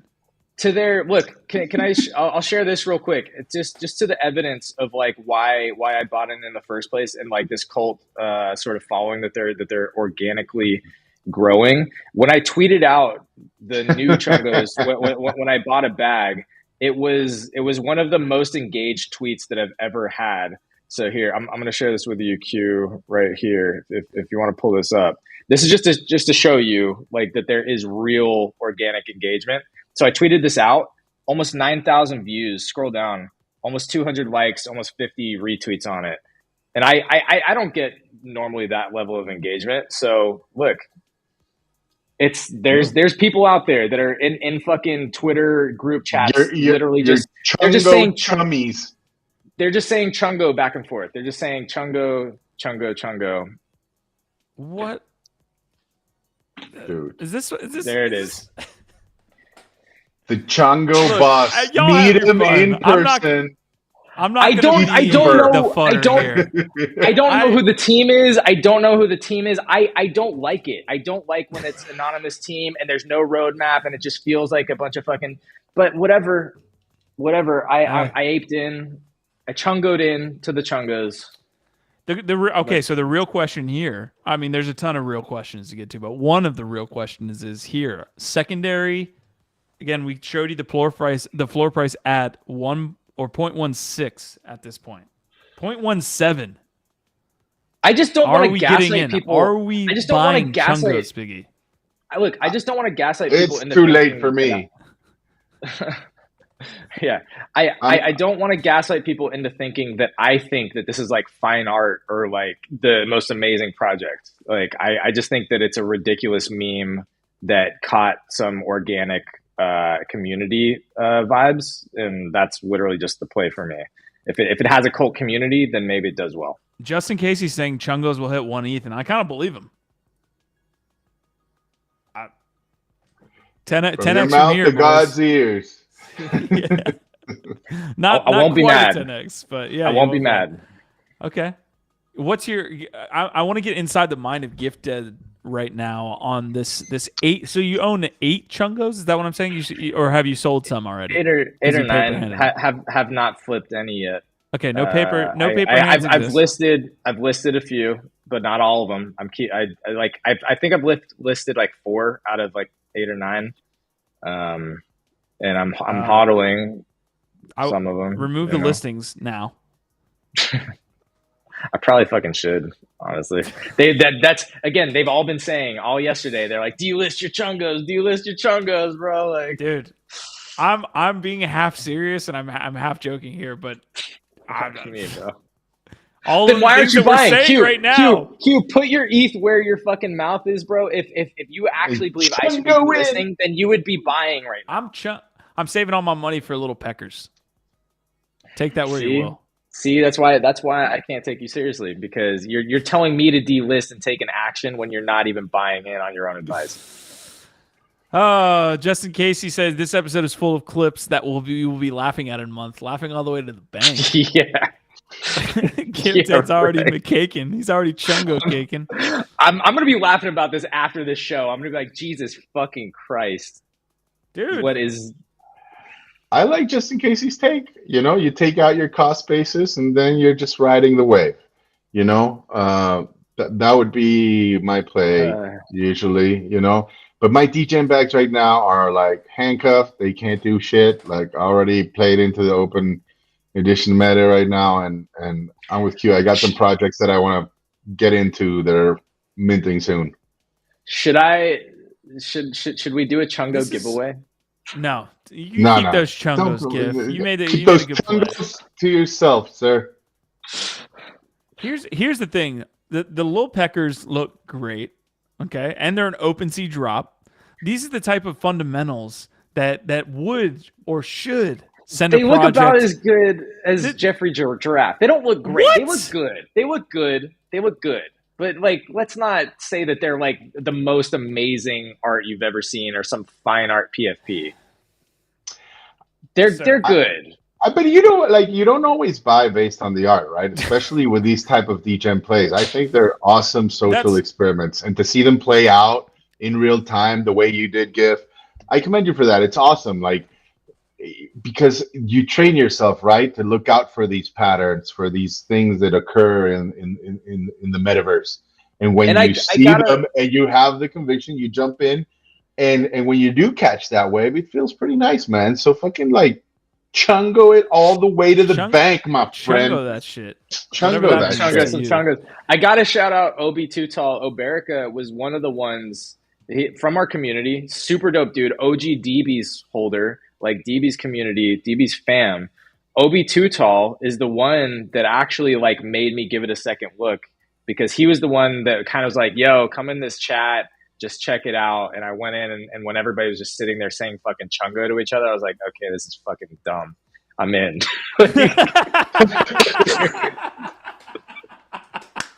Okay. I was like, this is so stupid. Okay. I'm in. Hold on. Okay, so again, I just want to wrap up that point, because the little Peckers, I thank you again, Choina. Choina just commented. He didn't even comment to me. He didn't message me. I just saw his comment on Twitter. So thank you for just being active on Twitter, I guess. But this little Peckers, I like the art. I think it has some like Gutter Cat Gang vibes, in my opinion. Like they, like if you look at it, is that a good thing or a bad thing, Q? Okay, I don't know, or maybe short term. But just to, again, I'm belaboring this, like I'm burying the lead. All of these things line up to maybe have little Peckers do well. Yeah. That being said, I do agree. Chungos is going to outperform Little Peckers on like a massive margin over the next 7 days. I would bet my fucking life on it. I would bet my life that Chungos is just getting after it. So I'm with the Chungo piece. Dude. I don't know if I'm getting in at 0.17 though. Justin Casey is trying to trade his merge VV, visualized value that he won for a fucking Chungo in the chat right now. This is a wild choice. No, we don't barter on giveaway winnings. We should barter more. Congrats on a merge VV that you won. I will send it to you soon, but that's just a wild thing that he's like, fuck the visualized value NFT. I want a Chungo now. Dude. That's kind of crazy. That's a crazy thought. Chungo away there, over there in chat, Justin. Appreciate you. All right, something serious. Bring us back. What's up, Gif? Let me know. Well, I know you're a fan. I'm a fan as well. I think that's half a Chungo. What's the max you can buy? I think it's like 12 of them. Look, I honestly don't really want to comment much on SABET because SABET has been kind of an OG friend in the space. He also created a badass DB's derivative, and I'll say this: SABET is an absolute master artist. He's literally one of the few people I've ever seen in my life that I consider a master artist, and you see that in the prolificness of the rate that he churns out super high quality, amazing art. And so if you don't know who SABET is, he's one of the biggest NFT artists in the world. That's not a joke. He's actually by volume, and most of it through like one of one like type art, not even, he now has PFP collectibles and big generative drops that also do volume, like Tokyo Punks that I love. And now he's got originals. He is an artist that has a whole ecosystem in of itself. That piece looks cool. I don't really want to opine on it beyond that, other than if you don't know SABET and you're in the NFT space, you should know who he is. And it looks like a cool piece. That's it. So here's my take on open editions at the current state right now. And correct me if I'm wrong. It's just my opinion. But like I do start sensing some exhaustion, right? Of like just the amount that artists are putting out there. And I think like from collectors, people are being obviously a lot more conservative on like what they throw their ETH at. Having said that, I agree with you. Like I like SABET's art a lot. And so to me, like the approach with this, and I've seen it happen with a couple of other like respected artists, like people are starting to wait till the very end, and you'll see like people don't go and immediately mint, because if the supply is low, right? Like if towards, what is it? Like we still got a day, but if by tomorrow, say there's like 200 max editions minted, I'm down with that. That's a great entry point for an artist like this. Having said that, I also see that there's a lot of ambiguity from artists themselves now, when it's like, you can mint 20 of them, max 20 per wallet, but they don't tell you whether they're going to do a burn or not, whether it's just one or several. And that's the area where I feel like there's going to be some friction down the line between artists and collectors to expect a little more clarity, right? This one, I'm sure it's going to have a burn. SABET is saying art is the utility, love is the roadmap, Biggie. That's been his thing. So yeah, this is not a utility play. He's an artist. He's not going to do a bunch. It's just like, this is like, do I like this piece of art? Do I like this artist enough for the price? That's all this is. That's why I don't want to spend a lot of time on this. I think, Biggie, you're right. Like there will be some exhaustion because this new meta, these things take off, they hit a wave, and then people like ape into a bunch of stuff. There's only so much liquidity in the space at any given time. And so I think open editions will be a meta for a while, but like this initial wave, we're kind of on the other side. We're probably seeing this part of it, but I think it's going to even out and then probably keep growing for a long time. All this is another way to get into SABET's art if you want to collect his work. But he also has, I'll say this, he's got a lot of other stuff out there. If you want to go search around, there's just, he's a prolific artist, and he's got a lot of amazing work out there. Alfalfa is starting to make its way into this episode. I like it.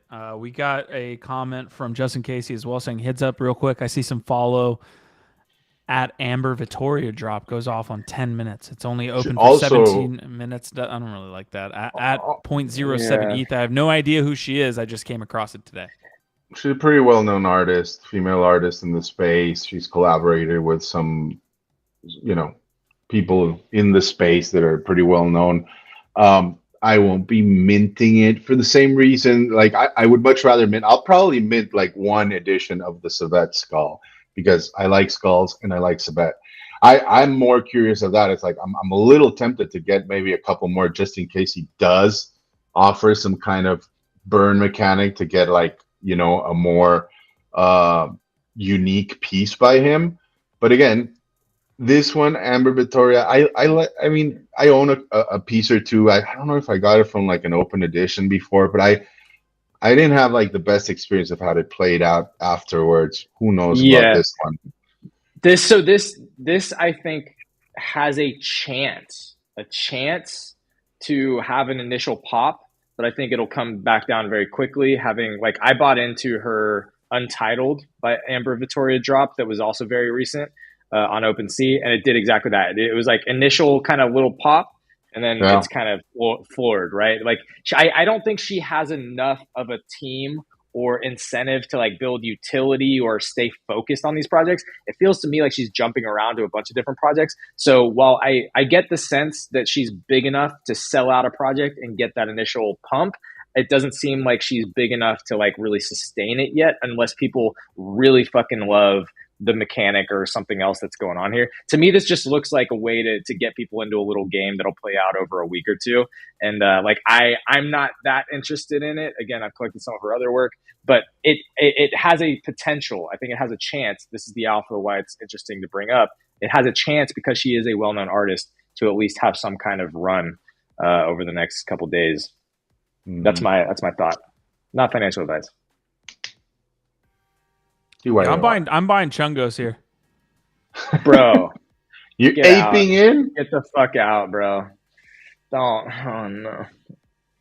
And if you just got like some DM from somebody he like deeply respects, it's dude, I get the vibes. I'm feeling the vibes here, man. Don't bro. Dude. These are. Okay. Okay, here we go. This is where I get so uncomfortable. This is where I get so uncomfortable when I feel like it's because this does have that like Goblin Town thing to me. Yes, it does. Which again, if you were getting in early on Goblin Town and then you were smart enough to sell towards the top, good for you. You fucking did it right. But if this was all that was happening in the space, I would say, that's fair. Look, I hate this space. Like no, the meme, but this is just a little bit of fun, a little bit of fun. You can see some similarities to like projects that have popped off before. You see like the Twitter sentiment and things like this. So I might go chungin. I just don't know enough or have like a lot of conviction in it, which is why I'm like, it is what it is, man. Gamble at your own risk. Okay. I'm gonna open this up to just us three up here. I could throw a poll. Let's throw a poll to end the episode. We'll end here in like the next 2 don't minutes. Put me in that spot, Q. I want a prediction. I want an under prediction on price when we come back here next Wednesday. What are Chungos gonna be at next Wednesday? I don't know if I want to like just give you like an over under, or do we want to do just like a price point? I think maybe a price point's easier.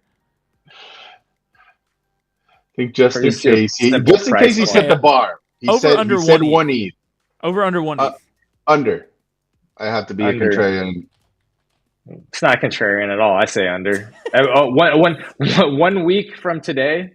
1 week from today. I think now they're gonna like rocket to 2.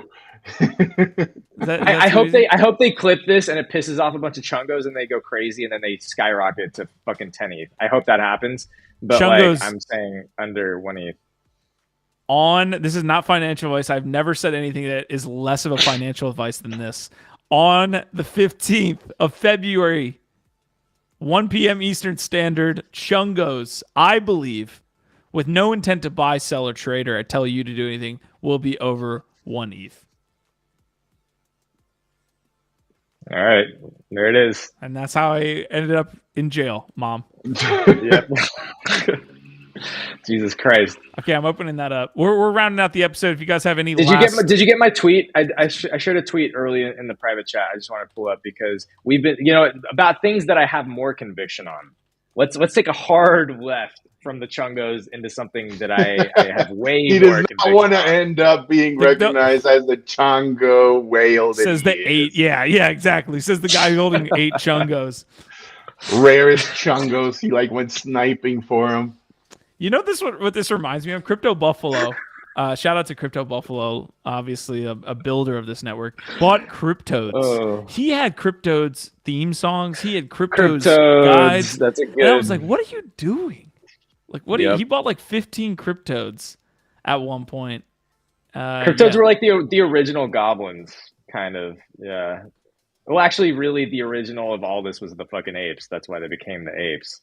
But yeah. Okay, I got it. Our at Chungos, least those are cool. our art. Chungo is going to be over 1 ETH next week, Wednesday on NFT Live. Yes or no? Good luck. Let us know what you Not think, financial fam. advice. This is important. This poll. This is This huge. determines where my bags go.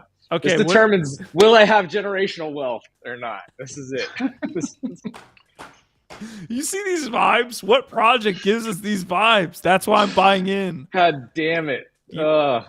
You should buy more. Okay. You know anyways, what? You know what? Could you imagine if sitting here a fucking year from today, I fucking made my life off of this move? Could you imagine that, fam? The opium's entering his Yeah. bloodstream.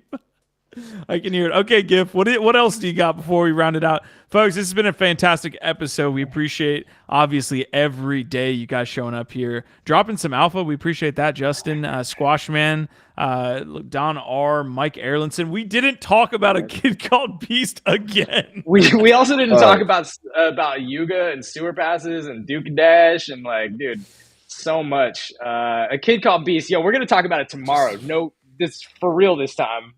We're going to talk about a kid called Beast tomorrow. Wait, hold up. We did actually talk about a kid called Beast a little bit on GM Web3. So we hate 3D art. check out on Spotify, on Twitter, on iTunes Music, the GM Web3 show from this morning. If you want to hear a little bit about a kid called Beast, and we'll definitely do a deep dive tomorrow for sure. No way we don't. Facts. We got Mike Finch on the show tomorrow. No Biggie Poppins. R.I.P. to Oh, the Thursday I'm sorry. episode. God, Bro. Thursday or You know what? Monday. I'm sorry. You know what? I'm Mike off at a is wedding. actually Mike's amazing. So you know what? Let's not undersell Mike here. He's no Biggie Poppins, but he is a heck of a Mike Finch. And Mike's got some. He's got big some brain. takes. Yeah, he's big brain. All right, I sent you this Twitter link from Punk6529. Can we pull that up? The first thing I sent. That's the only thing I wanted to hit before we wrap. Again, talking about things I have more conviction on. I feel like our calls on this show across our shows have been actually really fucking solid over the last year, 6 months at least, even starting with Tez, talking about generative art on Tez, talking about Tezos. We started those rooms. We started in the last, couple months, especially talking about generative art and how important art blocks is to the ecosystem. And I felt like this tweet from 6529 yesterday was a cosign on everything that we've been saying about how important this shit is and how big it's going to be. We've been talking recently about art blocks having their own marketplace coming. We had the Collectors Corner on here, literally doing rate my bags and educating around top generative art projects. But yeah, this tweet is just, to me, yes, we're right. We're on the right path. He's basically co-signing, saying that it's probably somehow still underestimated how important art blocks has been in establishing the structure of a lot of what's going on with NFTs and generative art. And yeah, I just thought that was another nice sort of data point on everything that we've been talking about. I haven't showed off yet. I got an MP Cos piece. So let's tease that. Tomorrow, Nifty Q on the show, I want to show off my Chimera that I got. I'll have multiple Chungos by that point, so we can have like a share period. You can compare my Art Blocks MP Cause Chimera with your Chungos, and that'll be the perfect juxtaposition. Be perfect. I like this episode. It was perfect. Just loose, dynamic, complex. We covered a lot of topics, simple. man. A lot of projects. Yeah, I consider doing some more of these too. I think we got after it today, Biggie. I really think we did. Again, our Vibe, our tribe, thank you guys for tuning in. We're going to Chungo out here in just a second. Biggie, GIF, I will let you guys have the last word here. Thank you guys for tuning in. Again, we will be here tomorrow with Mike Finch. We will be on the GM Web3 Morning Show. Speak Easy is tomorrow as well. So a lot of things still happening on the network this week. Thank you guys for tuning in today. What's my only last question is, what is that poll saying? Oh. We're ending. We're setting up polls and not even finishing our polls here. Okay, our Chungo is going to be over 1 ETH next week, Wednesday on NFT Live. 57% of them said yes. 50%, Wow. 57, a solid majority think that Chungos are going to be over 1 ETH. You know what? We love you, degenerate motherfuckers. Y'all are absolutely out of your minds, and we will see where that goes. Our Vibe, our tribe. I love you. We'll see you next week. Please hold down the fort for me while I'm gone. Love you, tribe. Take it easy. Chungo out.